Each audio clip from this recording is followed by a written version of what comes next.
In this next interview, Mary Morrissey. She is the CEO of Brave Thinking Institute. So make sure you have a pen and paper to write down everything she says.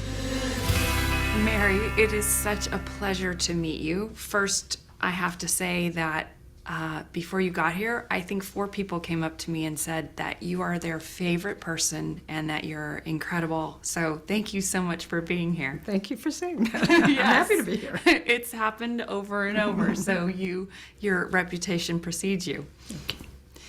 To start off, tell me about yourself and your business.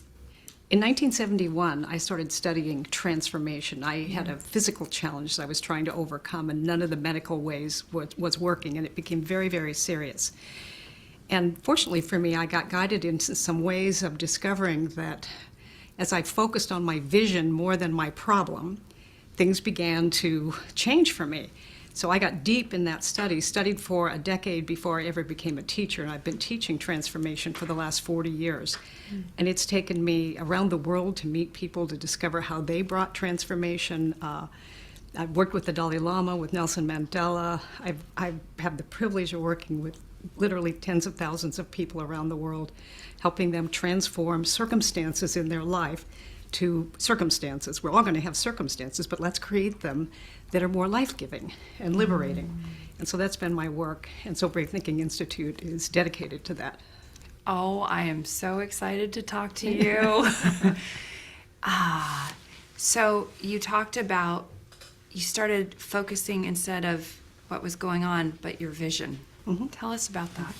Well, I'd done my background work. I've got an education degree, a Bachelor of Science. I became a psychologist. I studied the world's religions. That took me around the world, i.e. the Dalai Lama, and did a 7-year project with him. So I got to see how he treated circumstances, situations, and conditions. And I began to see a pattern where you don't get to not think. Everybody thinks that those thoughts have frequencies to them or vibrations that communicates a signal almost. You know, when you get in your car and you don't like what you're hearing, you change the frequency and you get better music or a better program, and you do the same thing with your TV. And so I began to see, the patterns of our thinking have a frequency to them, but and most of us don't even really notice what we're thinking. So I began to work with that and create structures to help people first create a vision, not of what they think they can have or what they hope they can have, but what they would love. And so we ask a different question, rather than what does my education say I can do, or what does the economy say I can do, or what do you think I should do? What would I love? And to stay in that question long enough to develop a vision for the 4 main areas of life where you're going to create results anyway. You are going to create results. We have results right now in 4 major areas. Health, you can measure them. Relationships, the quality of our relationships, how much love we allow into our lives. What we're doing with our vocation, whether we earn income doing it or not, it's what we do with our time and talent. Does it give us life? Is it something we feel meaning and purpose in, or is it something we just do to trade hours for dollars? And then the 4th area is how much time and money freedom we have in our life, and how much can we actually allow, and what would we really love? So I help people create visions in all 4 areas that have nothing to do with their current circumstances, other than looking at your current circumstances enough to know there are 2 main signals, I believe, that come from our soul or our life force that help us know what needs to be changed, and that is longing and discontent. We get thoughts of, I would just love it if, fill in the blank. You know, I'd love to take my grandkids here. I'd love to put my kids through college, or. I'd love it if. That's a signal of longing. That's life wanting to express more by means of us. Wait, I have to stop you there. That is so huge. So that is truth. That is where you should go. Tell us, just define that point a little more. Well, if you listen to your longing and you pay attention to your discontent, it doesn't mean you'll change it, but it means you can. You can't change something you're not aware of. So if I notice what I'm longing for, and I notice I'm so tired of running out of money at the end of the month, or struggling to pay my bills, or I'm frustrated with, and you notice that constriction, life is speaking to you that there's more for you here, and can be more, but not at the pattern you're currently running. Okay. So you develop these questions, and I love, what would I love? Because it kind of takes you out of this box of where you are, and you get to dream again. You're open again. Yeah, we cut ourselves off when we go to the how. How am I going to do that? We get to the how in the trainings I do and the help, which I'm looking forward to doing with you today. So good. Yeah. You got to get to the what before you ever really get into the how. Start with the what. So, do you want to dive in and Sure. get to a training? That would be like candy. It sounds so delicious. It's perfect. Well, I know that our topic is women and money. Yeah. And so I thought I'd tell a little of my own story also. Please. And how these are not just principles that I teach, but things I've studied and worked with myself also. Nobody has a straight path to a great life. We kind of tack. We find ourselves off track, get ourselves back on track. So my journey is as an entrepreneur. I've been an entrepreneur since I was 30 when I started teaching transformation and creating programs and products and trainings, and developed a very large in my mind, first version of my work with a 100,000 square foot facility and 100 acres. And it was a mecca of people traveling and coming to transformational workshops with many of the people you might know, Deepak Chopra, Marianne Williamson, my friends, Wayne Dyer. We were all hanging out together in that era. I had married my childhood sweetheart. We had 4 beautiful kids together. We were never really on the same wavelength. We got married so young. So we completed that marriage after raising our kids. And a couple years later, I married a different man who turned out to not only embezzle from the work I was doing, but 11 other businesses. And I ended up losing everything I had built in 23 years of building my work. Wow. And I'm facing bankruptcy, and there was a $10 million debt from donors and contributors to buy that facility. And all the bankruptcy attorneys say, well, that's what you do. That's what bankruptcy's for. You're going to have to bankrupt this. But I didn't feel good about them. I felt, we can give the building back to the previous owner, but not the people. And I realized that even though I didn't do those acts, I picked the man who did, and I entrusted him. And I realized looking back on it that I played like a little girl in that area. Wow. And I think many women fall into that trap, that the man says, I'll get this figured out, I'll know. And it's kind of an early version of the guy on the white horse who's going to come and save you. And because he was doing that, I was able to travel the world, get my books on bestseller lists, and travel and write and teach and speak and all the things I love doing. And I took my eye off that important piece of owning a business or having a business. Mm-hmm. So when it all fell apart, I made a decision, I'm going to repay that $10 million. I'd lost my business. I didn't have a job. I didn't know how I was going to do that. And why it might matter to our viewer is you might be facing something right now that you have no idea how to solve. It seems way bigger than you. Mm-hmm. And so one of the things I know is I'm not breathing myself. There's a power, call it life, call it God, call it whatever you want to call it. There's a power that moves into and through us, animating us, that gives us this life. I can't even make my heart beat one time under my own power. So my decision was I'm going to partner with that power that is connected to infinite knowledge, infinite sources of resources that I don't know about, but I'm going to partner and I'm going to build something new that can not only pay off that debt, but also bring great, great work in a whole new way to the world. And I had no idea how to do it at first, but I had a crystal clear vision. What would I love? And I just made a decision which made it easier for me. I'm going to pay this off or I will die having tried. And I could sleep at night once I made that decision. And so I created an escrow that had all their names on it. And we decided I would put 25% of everything that came my way into that fund. And then I moved to California and my life was beginning again. And then I began to look at, well, if I take 25%, and then I pay 37% federal taxes, and then I pay the California state tax, wow, I'm down to like 30 cents or something left for me. That's not much. And I thought, how am I going to do this? And I heard, then you better make a lot of 33 census and let it multiply. And it took a long time. It took a long time. I finally got it to zero balance after 14 years. But better than that is who I had to become in the process to achieve that, and what I had to learn about how to navigate the gap between where I was and where I wanted to be. And I've become a much, much better teacher also by means of that, to sit with people who are going through situations where the gap looks immense, insurmountable, and certainly not achievable from a previous way of thinking. So I over time, began to study and even more, and I began to really unpack what Henry David Thoreau said in his essay around doing an experiment with life. Henry was what was known as, when he was in Concord, Massachusetts with Emerson, and they were beginning to develop something that became known as the Second Revolution in the United States. There was the Revolution for Freedom and Independence, and 50 years later, a revolution that became known as the Revolution of Thinking, where people were learning to think from a solution, or think from the thing they wanted, and not focusing on how am I going to move this. And what happens is you begin to generate different ideas when you think this way. So Henry decided he didn't want to just talk about this stuff. He wanted to do an experiment with it. He built a little cabin on a small lake there called Walden Pond, traded growing an orchard for Emerson as the rent. And he wasn't a hermit. He was a surveyor, and he did an experiment with life. And he wrote, "I went to the woods because I wanted to learn what life had to teach me, and not when I came to die find out that I hadn't even really lived." And so he downloaded some things about that experience, and then he wrote a little book about it. And in the conclusion, everybody knows this quote. I knew it was a good quote. I put part of it in my very first book that was published in '96 by Banham Doubleday Dell.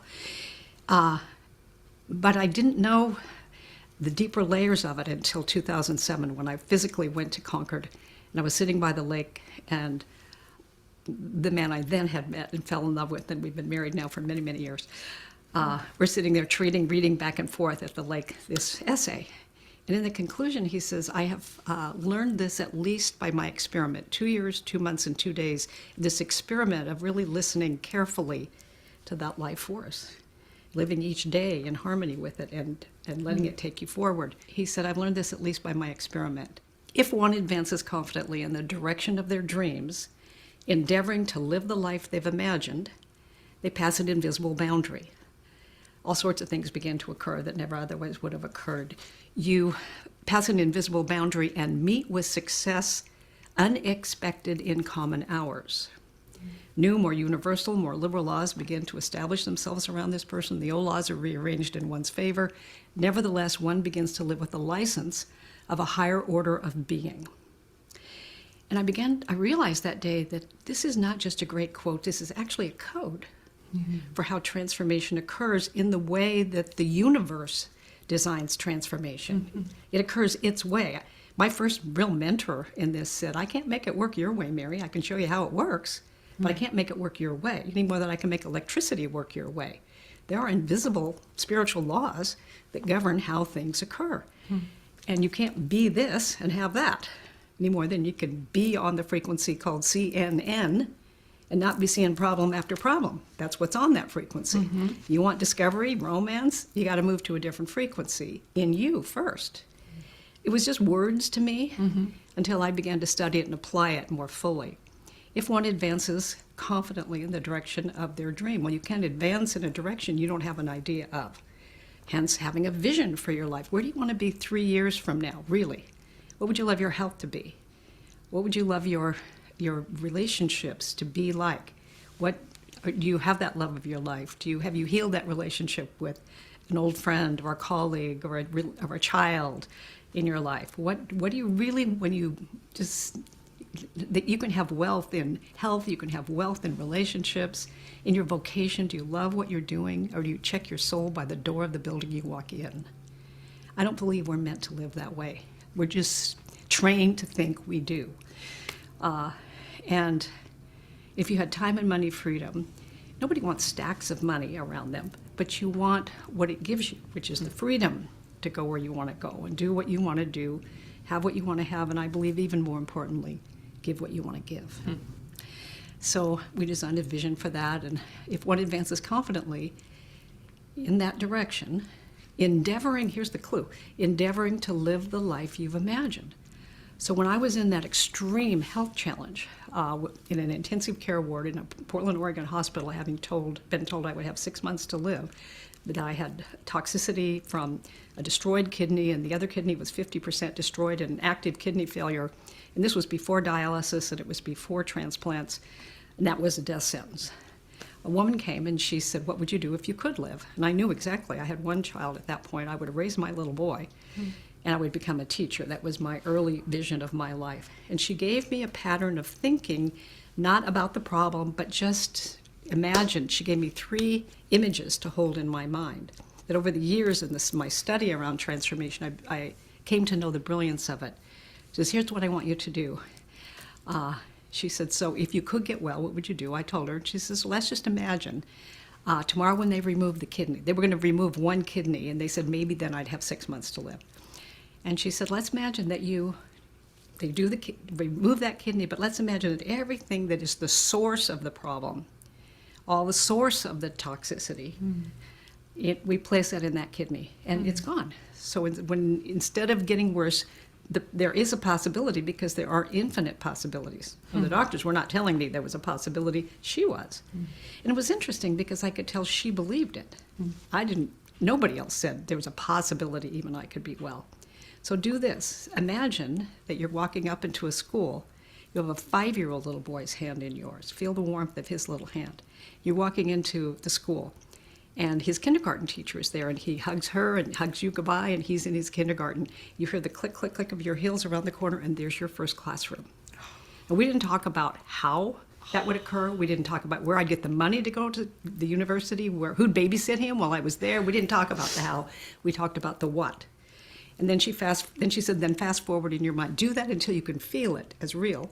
Then fast forward in your mind, and you're in a great big auditorium or stadium, and there's caps and gowns down on the stage, and you hear your boy's name called, and he's getting his high school diploma. He turns and waves it. You're just bursting with pride for his graduation." So she's got feeling, clarity in the pictures. And then she says, "And your teaching career is growing." Then fast forward in your mind, and you're sitting in the front row of a wedding, and you're the mother of the groom. And your son's marrying the love of his life, and your teaching career is thriving. So, and just repeat that. So I was a unconscious competent, because I didn't really know what I was doing, but I just did what she told me. And my numbers started, after the surgery, my numbers started to stabilize. And then they said, "Well, maybe you're going to have a little more time than we expected." And then after a couple of weeks, they said, "Well, if you want to go home for a little while before you have to come back to the hospital." I went home in an ambulance. I was so weak I couldn't even lift my head off the pillow, and had to go in the urologist's office 3 times a week for testing. But they just slowly started improving my numbers. And finally, about 5 months after the surgery, they held a meeting, and it was the surgeon, the urologist, the specialist, the all the main people who had helped me, and they were scratching their heads saying, "We have no science for why that 1 kidney." And the surgeon said, "I saw it. It was all modeled and pocketed." It said that was a 50% destroyed kidney at best. We have no science for why it's functioning as a fully functioning kidney. We don't know how long this will last, or if it will, but whatever you're doing, keep doing it. I didn't even really know what I was doing. But here's Thoreau's code: endeavoring to live the life you've imagined. I was living that life repeatedly, several times a day in my mind, and then doing what was required to heal. So I did, like I said, it took me some time to get curious about all that and then study it. But I keep finding it over many, many years of study. I'm an avid student. I study every single day for what it gives me, but also my ability to give that to others. Wow. Beautiful, beautiful, beautiful. And I hear you're going to maybe play with us and walk us through something. Yeah. So let's, since we're here to talk about money. Yes. And money is a form of energy. Okay. And particularly, I'm going to speak to women about this, although men, you can enjoy this too. Thank you. Thank you. Take a deep breath right now and know you have a relationship with money right now. It's either easy for you, or there's a pattern where you tend to have some struggle with it, or you have just enough, or if you just, without judging it, just notice what my current pattern with money, which is equivalent to my current pattern with my ability to express myself and the freedom that comes with it. Wait, say that last part again. So you notice your relationship with money, but then My relationship with money is an expression. It's the form of my inward relationship with freedom and expression of myself, how much I allow myself. And I have probably some hidden barriers that I'm not aware of, that even though I want more freedom and I want more expression, I'm not aware. It looks like it's not coming to me, Right. and I'm not aware that I'm not a match for it. And there's hidden barriers that are actually like the opposite side of a magnet, just pushing it, forms of it start to come, and then it all falls apart. Or I start to do better, and then here's the same thing again. As humans, we have phrases like, well, when's the other shoe going to drop? Like, this is too good to last. What if it's not too good to last? What if you can actually have real transformation? So you have a current relationship with money. Now you ask yourself the question, what would I love? What would I love in the area of time freedom and money freedom? What would I love? What would I do with that freedom? Where would I go? Where would I live? What would I give? What would I contribute to that would matter to me? And you begin to allow inwardly your own expression in your mind of, if I were really free. And it usually takes some time, because we have patterns of how we normally think about things. So here's a story about me many, many years ago as I began to learn some things around this, and then we'll do the exercise. Part of my training, after I got my master's degree in counseling psychology, I decided to go to a seminary that was part of its training was in studying the relationship with Christianity and all the world's religions and the ancient philosophies and the threads of connection that were there, and that was of interest to me. I felt like, I think God, or the Spirit, it's got to be bigger than any one religion. It was my fundamental belief about it. So I was in that training. It was a 2-year training. In the summer between the 2 years, there was a big seminar that was going to happen in Los Angeles, and there was a speaker coming from New York who was filling Lincoln Hall every single week with his lectures. And I'd heard some of his, in those days, cassette tapes. And so I went to California to go to this seminar. This day he was speaking, it was held in a much larger auditorium. There would be 3,000 people there. I got there early. I'm still 1,000 people back. I've got my notebook. I'm all ready to receive his message. And so this man, Raymond Charles Barker, walks out.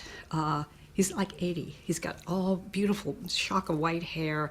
In those days, he's wearing a beautiful black double-breasted suit and shiny shoes, and he's the picture of prosperity to me.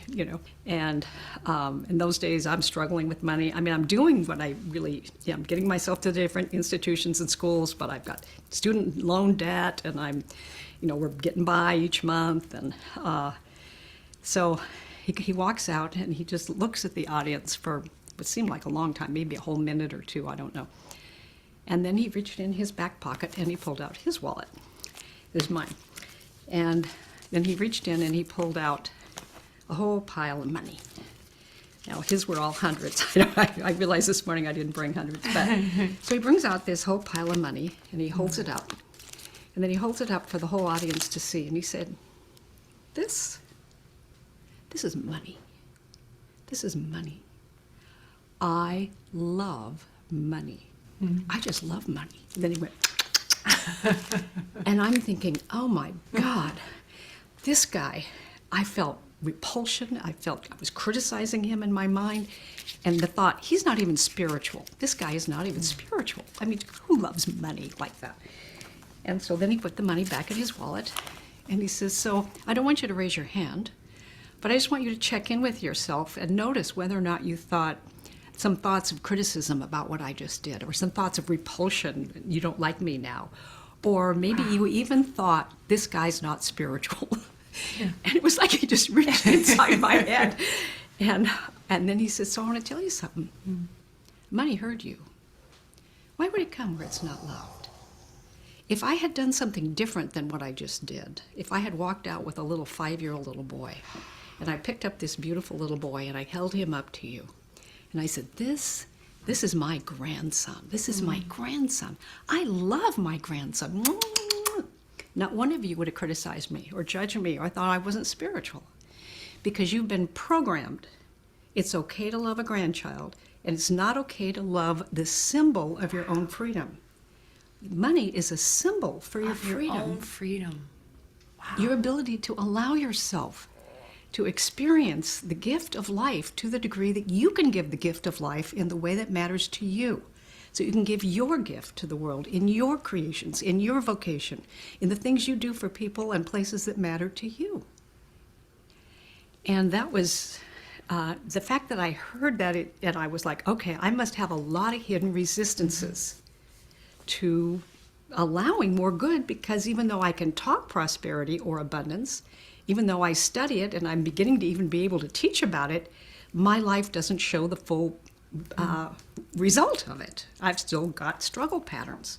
So I began to get interested in just taking some notice about patterns that produce struggle and resistance to allowing more good in our lives. It could be in love, could be in health, could be in any expression of life. So let's take a moment now, all of us. And we go to that place where we take it out. Let's just take a couple of deep breaths here. And I find a really good way to get relaxed is to take in a normal breath through your nose and then breathe out slowly as if you're breathing out through a straw. Notice how relaxed you start to feel. One more time. And then out through the straw. And one more time.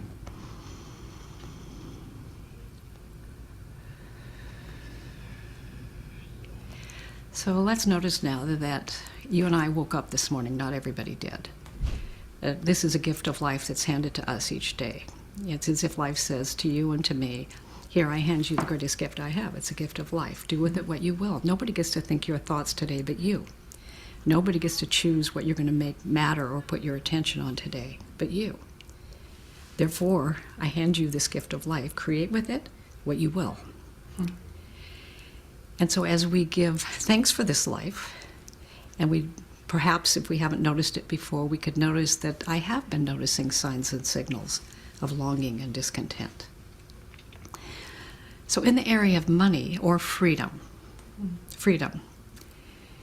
if I really could go where I wanted to go and do what I wanted to do and give what I wanted to give, create what I want to create, what would I do? What would it be? What would my health be like? What would my relationships be like?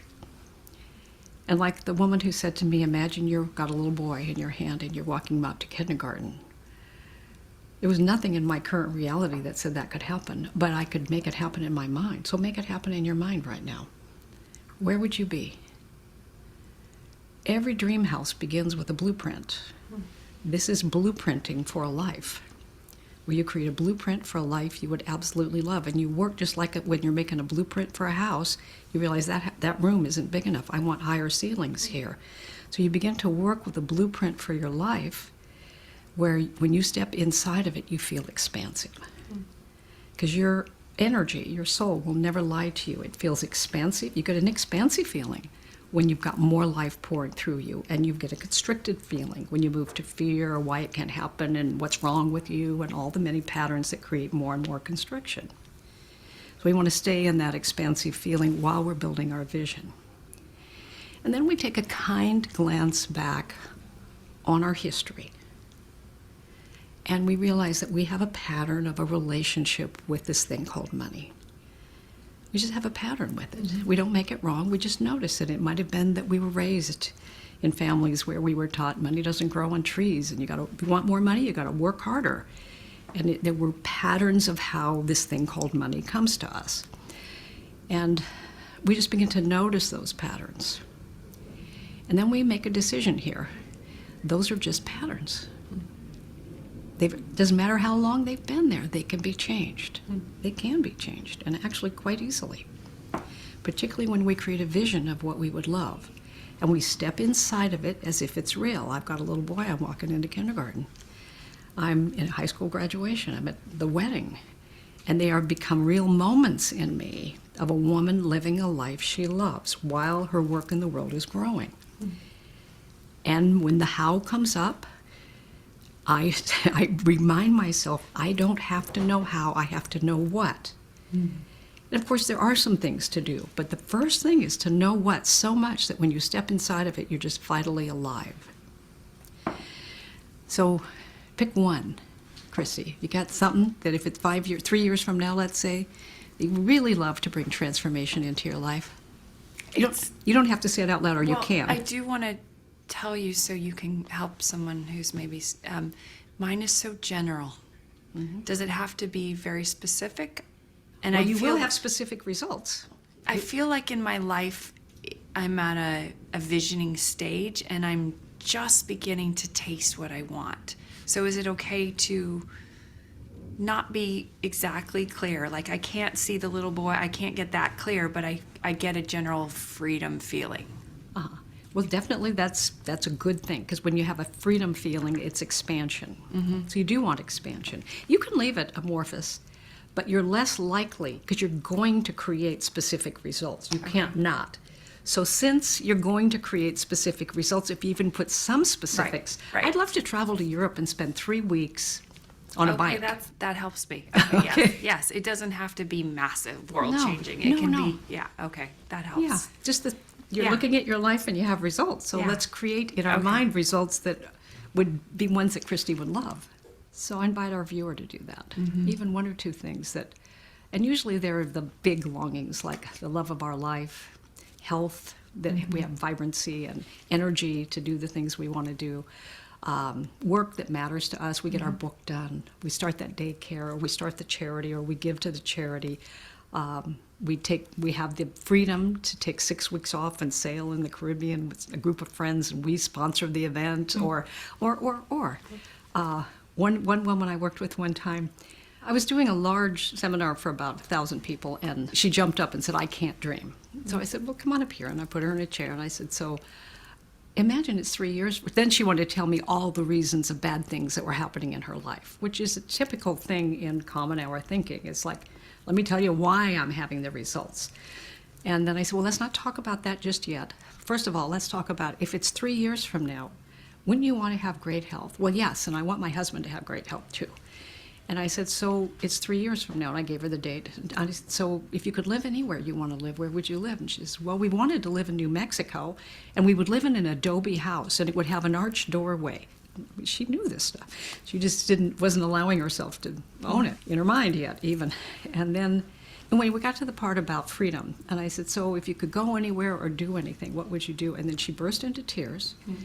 And she said, I've always wanted to have the financial freedom to be able to take 2 weeks off work and go to Wyoming. I said, Wyoming? I'm thinking Paris or something. Yeah, Hawaii. That's why dreams are so life-giving uniquely. Mm-hmm. We can't judge anybody else's dreams. It's just what brings people alive. And so she says, I wanted to go to Wyoming. I said, and what would happen? What would you love to do in Wyoming? And she said, there's a place there where I could volunteer for 2 weeks where we love animals back to life after they've been used in medical experimentations. Mm. And her heart was just, and she was so alive. And it was maybe 3 years later, she came to a different seminar, and she says, guess, do you remember me? But she would look different. She was vibrant. And I said, I know we've met. And she says, I'm the woman who wanted to go to Wyoming. I just got back. Oh. Yeah, and so, this, on one level, that looks like a small dream, but when it's somebody's life coming alive, it's not a small dream. So we want to pay attention to what our own are. So now we went through a little exercise where you're beginning to unlock. If I pay attention to my longing and I notice what I've been discontented about, if I had a vision, a life I was living that answered the longing and dissolved the discontent, where would I be doing? Where would I be living? Who am I hanging out with? What's the work I'm doing that I believe has impact, difference-making, significance? What's the time and money freedom? Where have I been in the last 3 years that's a symbol of greater freedom in my life? Who have I given to? What have I done? You begin to write a vision. And you write it from the perspective of 3 years from whatever today's date is. So you mark that on, and you say, and you put a date on it, and you say, I am so happy and grateful now that, and you begin to you can do it in a bullet point, or you can write it in a narrative. I'm just so happy and grateful now that my health is. And this year I climbed this mountain, or this year I've gotten into a walking practice, or this year, and there's evidences of you having a life in health that's dynamic, life-giving. You sleep well, you wake rested. whatever it is, Joyful, stamina, yes. strength, yes. And my relationships are one of the wealthiest area of my life. And then you list what's happening in your relationships, not what you want to get to, but what you're having. And this was the main clue in what the woman gave me at my bedside, and what Thoreau's quote gives. If one advances confidently in the direction of their dream, you've got to design it. Endeavoring, not perfect, you don't have to be perfect at it, endeavoring to live the life they've imagined. If I have that life, and I'm standing doing dishes, I'm not thinking, oh my God, how long is it going to take, and what's wrong with me? Why don't I have that vision? I'm not thinking those thoughts. I'm thinking how grateful I am. I'm thinking how beautiful this life is. I'm on a different frequency when I'm imagining and actually actively living from. And I began to realize in all my study of transformation, you can't get to your dream. In physics, it's impossible. You have to come from it. Anymore, if I stay tuned to CNN, I am not going to be on Discovery no matter how much I want it, wish for it, beg for it, pray for it. I have to move to the frequency of Discovery or romance, and it's all right there. Einstein has a quote, something about you can't solve a problem at the same level Of the thinking problem. that created it. Exactly. It's the Yeah. same. And he said also, everything is energy. It can be no other way. Match the frequency of the reality you want, and it must be yours. This is not philosophy. This is physics. So when you're talking about changing your energy, is that what when you're sitting doing dishes, you're just grateful because your life is how you imagine Well, it? I'm imagining walking a little boy into kindergarten. You have images that and you don't have to do it all the time, Okay. but you want to stay tuned to it more than the problem. One of my friends, who's a transformational teacher for many, many years, Gay Hendricks, he did an experiment in the 70s, I think it was. He graduated from Stanford, his PhD in psychology, was a professor at Colorado State University.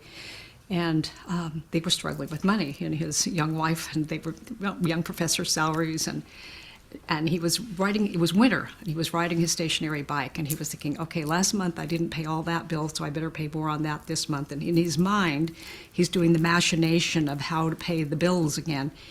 And then he had what's called metacognition. He noticed what he was noticing, and that's something we can all do more of. Is when you start to notice what you're noticing, you can notice whether the thought you're in is expansive or contractive. But if you're just in the thought, you just, Yeah, you're fused. that's right. So, and he thought, I have this conversation with myself many times a month. In fact, this is the conversation I've had all my adult life, and I've struggled with money. In fact, I think this is the conversation I grew up in, that my parents were having this conversation. And he had this thought, and he jumped off the bike, and he went and talked to his wife, Katie, and he says, listen, let's do an experiment. We'll take just the minimalist amount of time we need at the end of the month to figure out how to pay the bills. The rest of the time, we're going to imagine that there's an extra $1,000 in our checkbook, and it's always there, and all our bills are current. He couldn't even imagine yet that all the bills would be at zero, but all the bills are current. And we have this extra $1,000. We won't spend it, but we'll walk around the world as if we could, and we'll stop at a restaurant, and we'll look at the place, and we won't look at how much it is. We'll look at what we would love to eat. And let's just do this for a while. And he said, oddly, within 90 days, for the first time in his adult life, his bills were current, and he had $1,000. What changed? Not the opportunities that were his, but his ability to use those opportunities differently. Because when you're on struggle mode, You can't see it. you can't get yourself to do it, because it isn't that you don't want it, it's that you have blocks to it. So that has been a very fun teaching to share. Oh my gosh. I could sit and listen to you for hours and hours and hours, and thank you for teaching us. This whole series for women is called The Millionaire Within Her. What does that make you want to tell and share with everyone? You can have whatever you get in harmony with, and you will have whatever you get in harmony with. If it's get in harmony with struggle, you'll have struggle.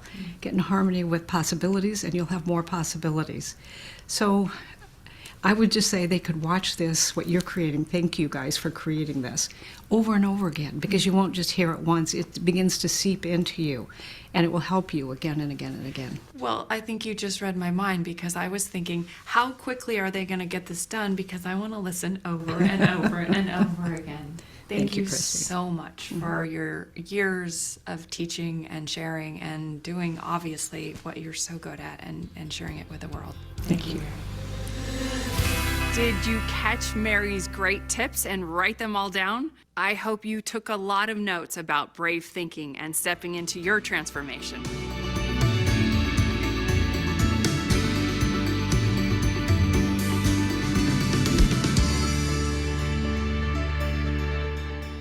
Hi, my name is Karen Thomas. But guess what? That is not important. What's important is your success online. I can help you start a successful, thriving business online, no matter how many times you have failed. If you have a desire to win, you can. All you need is Wi-Fi, a laptop or desktop, and be able to follow simple directions. Reach out to me and I can show you exactly how.